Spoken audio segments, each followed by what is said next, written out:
Assalamualaikum warahmatullahi wabarakatuh. Perkenalkan, saya Sepia Nuriski dengan NIM 2511102431001 ingin menyelesaikan tugas mata kuliah Bahasa Indonesia tentang perpajakan.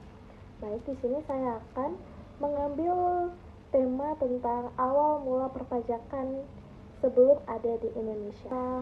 Ada sejarah perpajakan di Indonesia.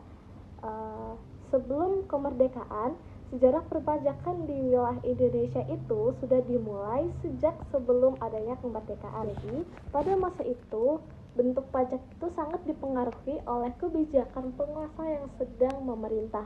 Misalnya, pada masa Daendels berkuasa, bentuk dan jenis pajak berbeda dengan pada masa Van de Bosch di Belanda ataupun Laplace di Inggris. Pada masa Daendels, bentuk dan jenis pajak yang disebut dengan pajak atas hasil bumi.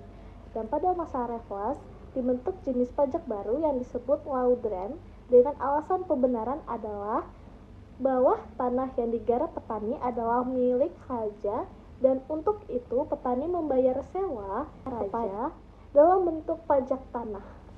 Dan setelah pasca kemerdekaan, setelah kemerdekaan Republik Indonesia 17 Agustus 1945,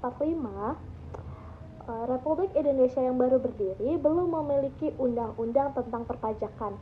Maka berlakulah pasal 11 aturan peralihan yang mengatur perpajakan bahwa segala badan negara dan peraturan yang ada masih langsung berlaku selama belum diadakan yang baru menurut Undang-Undang Dasar tersebut.